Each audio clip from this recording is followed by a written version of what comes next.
میرے سامنے والی سیٹ پر بیٹھے ہوئے میرا اور آچر بار بار اونگ رہے تھے۔ انہیں اس طرح اونگتے دیکھ کر میرے ذہن میں اچانک ہی ایک خیال ابھرا اور میں نے اس خیال کو عملی جامہ پہنانے کا فیصلہ کر لیا۔ میں نے آگے دیکھا، وہ خوبصورت حسینہ مقدم سے باتیں کر رہی تھی۔ میں کنکھیوں سے میرا اور آچر کی طرف دیکھنے لگا۔ میرا اگلی سیٹ کی پشت سے ٹیک لگائے اونگ رہا تھا۔ آچر سیٹ پر قدرے پیچھے کی طرف جھکا بیٹھا تھا۔ اس کی کلاشنکوف گود میں تھی۔ ایک ہاتھ کلاشنکوف پر تھا اور دوسرے ہاتھ سے کندھے کے قریب پائپ کو پکڑ رکھا تھا۔ میرا ایک ہاتھ پائپ سے ہتھکڑی میں تھا اور دوسرا آزاد تھا۔ میں نے کنکھیوں سے ایک بار پھر صورتحال کا جائزہ لیا اور آنکھیں بند کر لی۔ آنکھیں بند کرنے سے پہلے میں نے یہ بات خاص طور سے نوٹ کی تھی کہ آچر میری طرف دیکھ رہا تھا۔ 2 منٹ بعد میں نے ایک آنکھ میں ذرا سی جوری پیدا کر کے دیکھا۔ آچر کی آنکھیں بند ہو چکی تھی۔ وہ اونگنے لگا تھا۔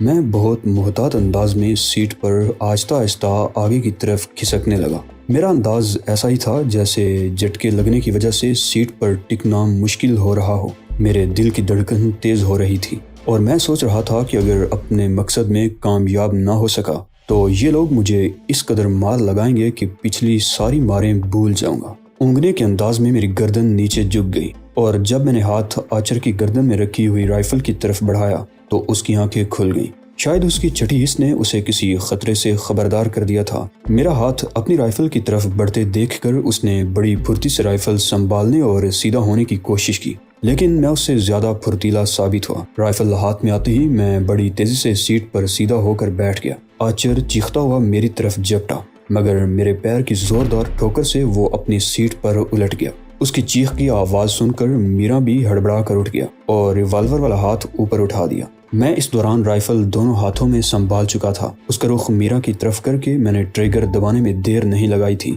بیک وقت کئی گولیاں شور مچاتی ہوئی میرا کے سینے اور پیٹ میں پیوست ہو گئیں اور وہ سیٹ سے اچھل کر اوندے منہ فٹ بورڈ پر گرا۔ مقدم نے فوراً ہی جیپ روک لی۔ وہ سیٹ کے ساتھ رکھی ہوئی اپنی رائفل اٹھانا چاہتا تھا، لیکن میری رائفل سے نکلنے والی گولیوں نے اس کی کھوپڑی کے پرخچے اڑا دیے۔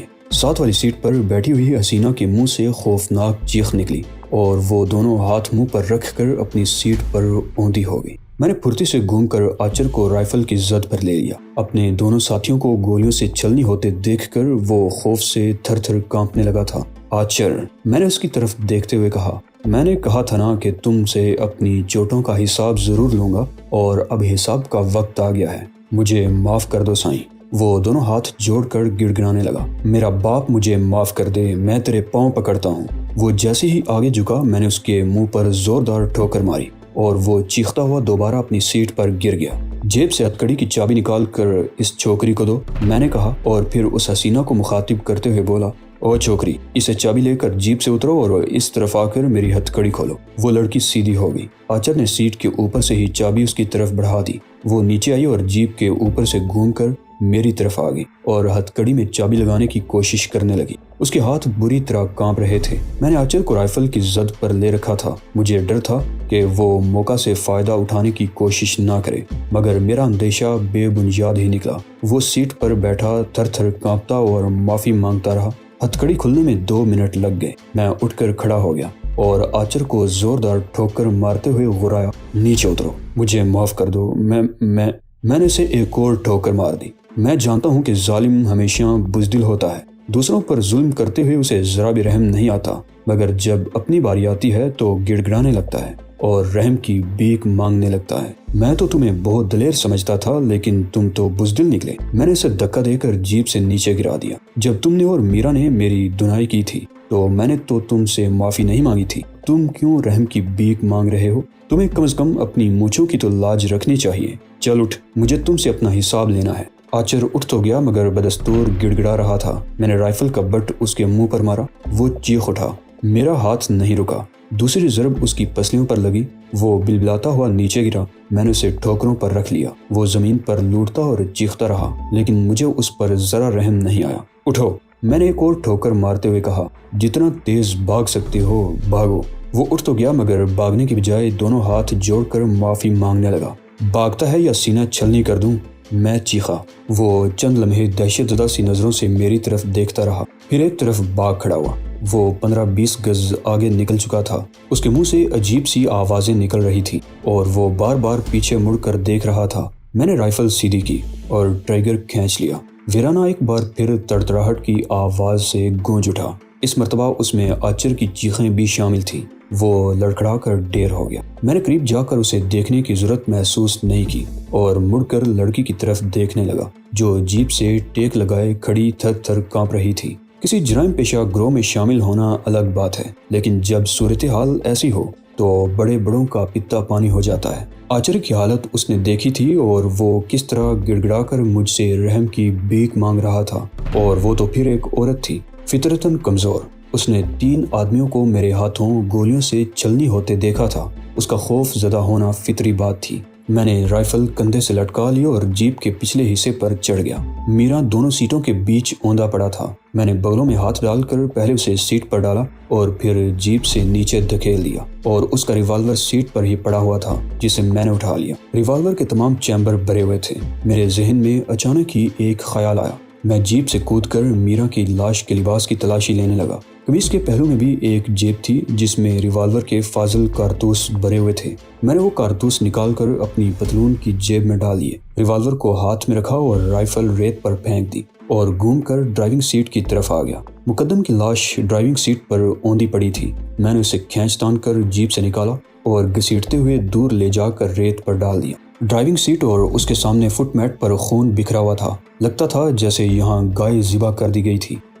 میں اس لڑکی کی طرف گھوم گیا جو بڑی دہشت زدہ سی نظروں سے میری یہ کارروائی دیکھ رہی تھی۔ کیا نام ہے تمہارا؟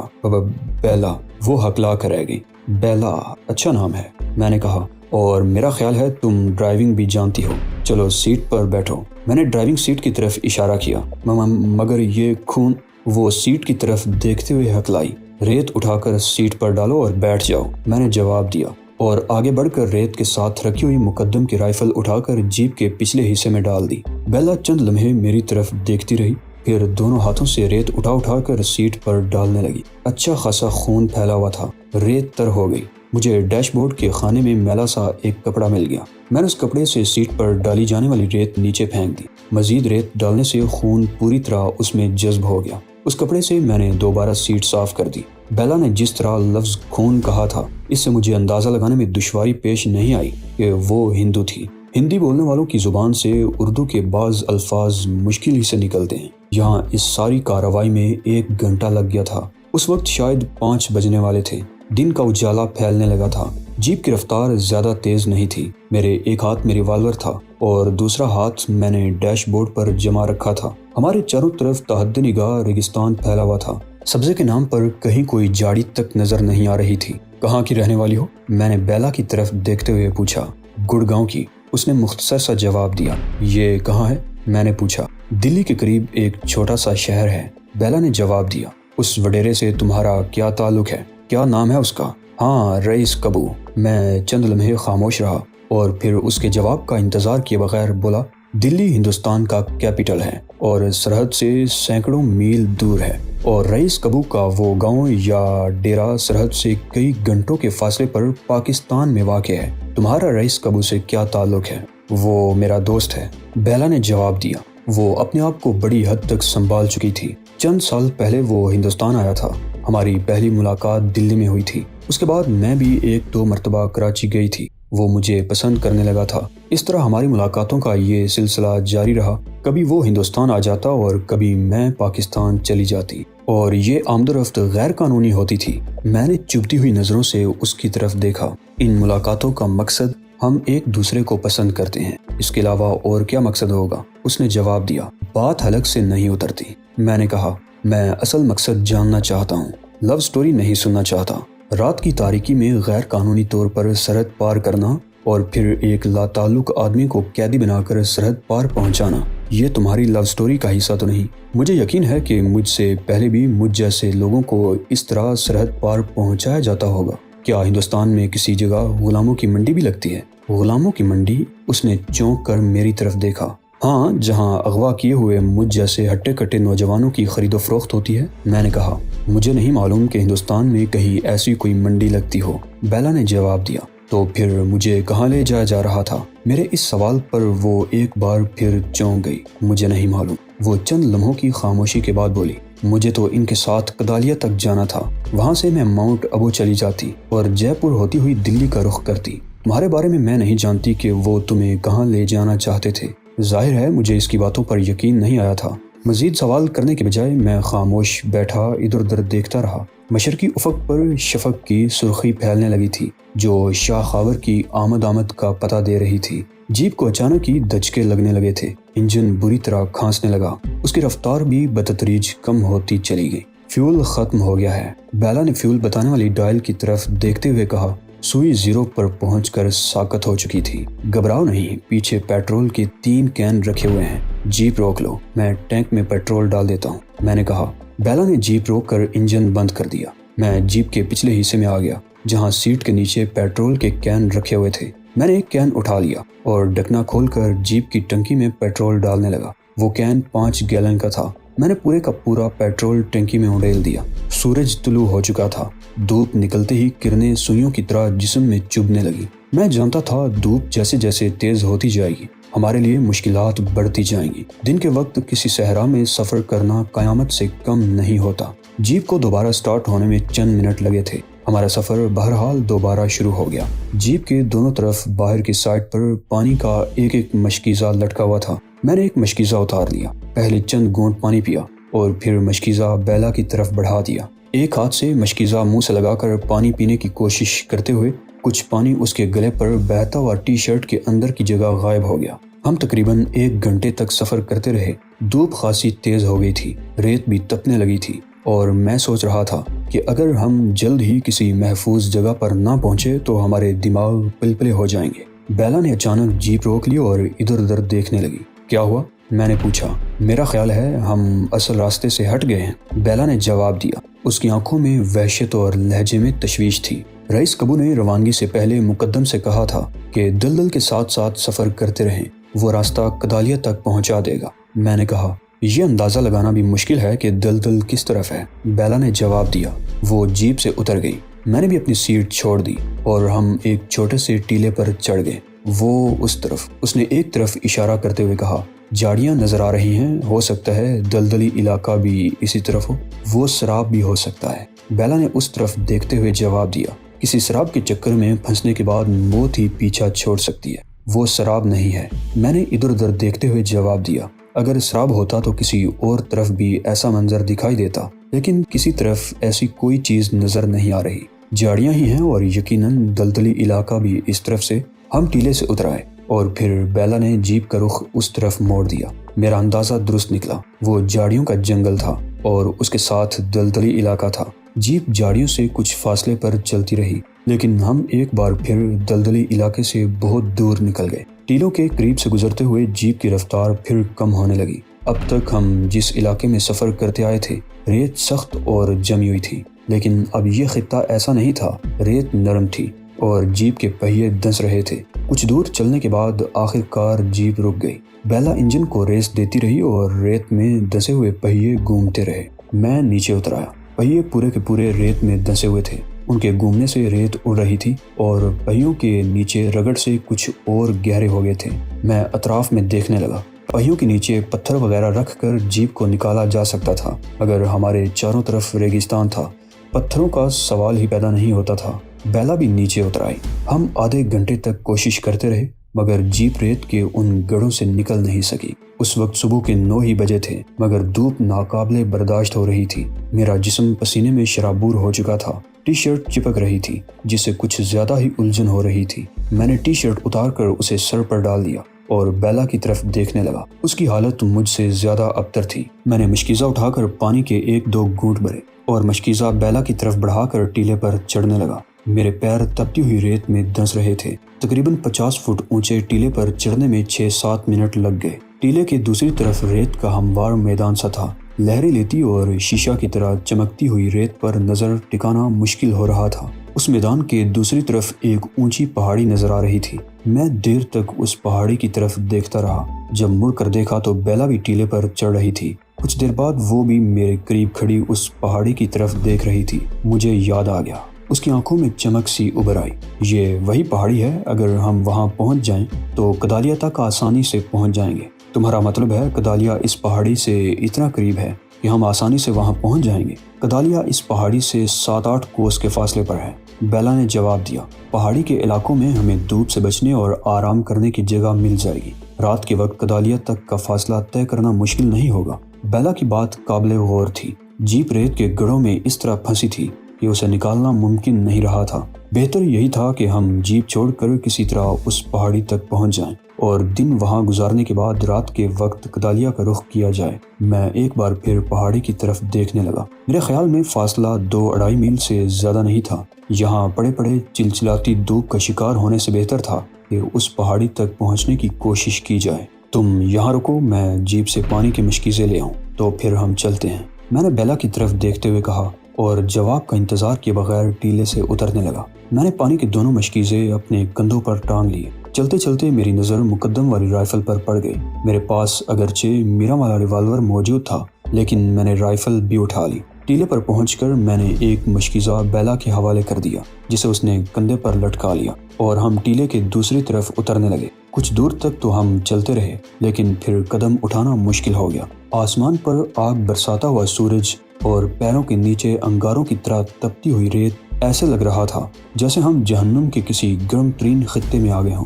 میرا خیال تھا کہ ہم 1-1.5 گھنٹے میں اس پہاڑی تک پہنچ جائیں گے، مگر 1 گھنٹہ سفر کرنے کے بعد بھی وہ پہاڑی اتنی ہی دور نظر آ رہی تھی۔ میرے ہاتھ میں پکڑی ہوئی رائفل آگ میں دہکتی ہوئی سلاخ کی طرح تپ رہی تھی، اور اب یہ مجھے ایک ایسا بوجھ لگنے لگی تھی جسے زبردستی مجھ پر لاد دیا گیا ہو۔